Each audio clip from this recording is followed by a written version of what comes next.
आपको मालूम ही है पिछले दिनों जो हरियाणा में धान की खेती हो रही है उसका एक बहुत बड़ा मुद्दा उछला है। रणदीप जी ने और मैंने प्रेस कॉन्फ्रेंस की थी इसके बारे में। जिस दिन ये ऑर्डर हरियाणा सरकार के आए, हमने उसी दिन अगले दिन प्रेस कॉन्फ्रेंस की, लोगों की नज़रों में डाला। मीडिया के साथियों ने भी हमारा साथ दिया और इस मामले को लोगों तक लेकर गए।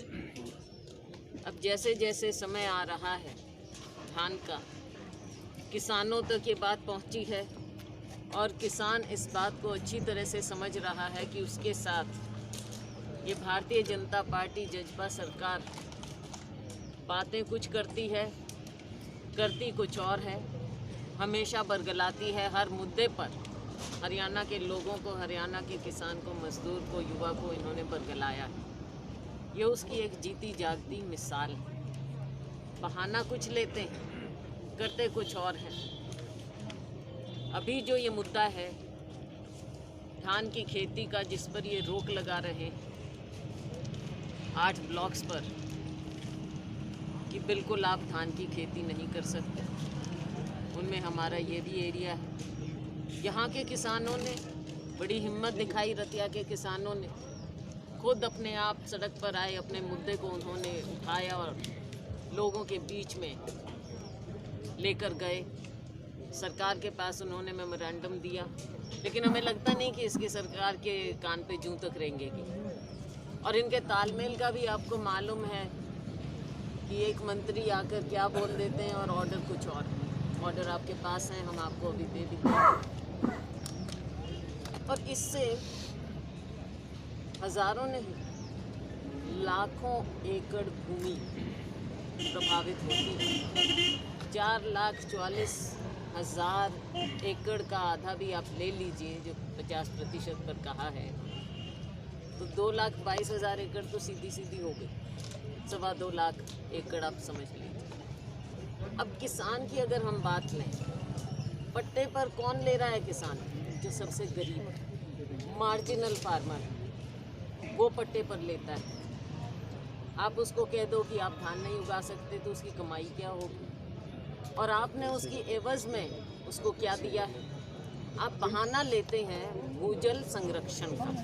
पिछले साल भी आपने ये बहाना लिया। आपने कहा कि मक्का उगाएं, धान ना उगाएं, पैडी ना उगाएं। बीज जो दिया बिल्कुल फेल हुआ।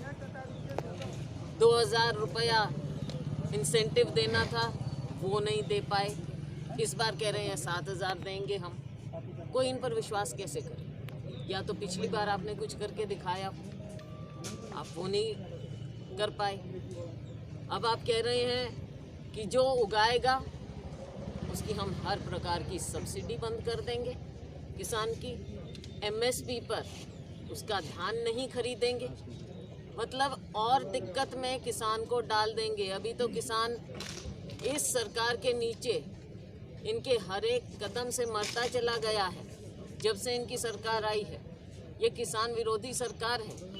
इनकी जो प्लान है, आप इस बात को समझ लीजिए, आगे आगे ये MSP पर भी इनकी नज़र है।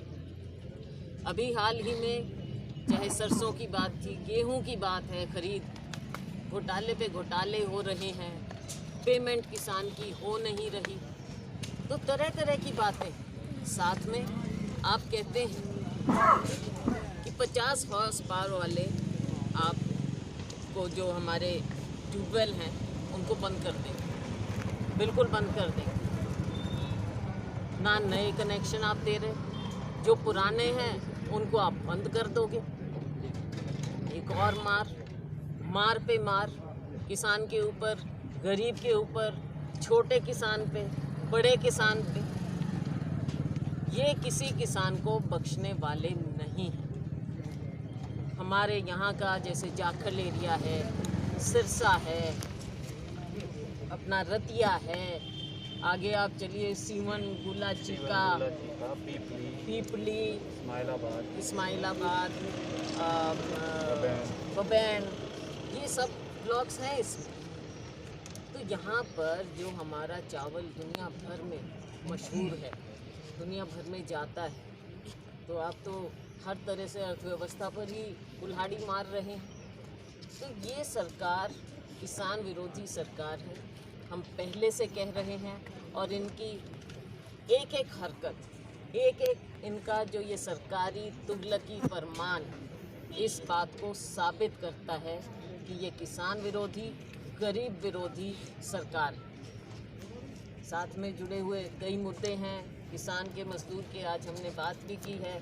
कल भी हम एक कैंपेन करने जा रहे हैं, ऑनलाइन कैंपेन चलेगी कांग्रेस पार्टी की। जो ये इस तरह के मुद्दे हैं उनको हमने उठाना है। हम चाहते हैं कि जो गरीब आदमी है, गरीब आदमी को जो non income tax paying, income tax जो नहीं देते, सबके हाथ में राहुल जी ने कहा है कि 10,000 रुपया फौरी तौर पर दो और उसके बाद 6 महीने के लिए 7500 रुपया सबके खाते में आप डालो, ताकि लोगों के हाथ में कुछ पैसा तो हो। आज के दिन तो किसी के हाथ में कुछ पैसा बचा ही नहीं है, सारा कुछ खत्म हो चुका है। अर्थव्यवस्था तहस नहस हो चुकी है, जो शुरू हुई थी नोटबंदी से, GST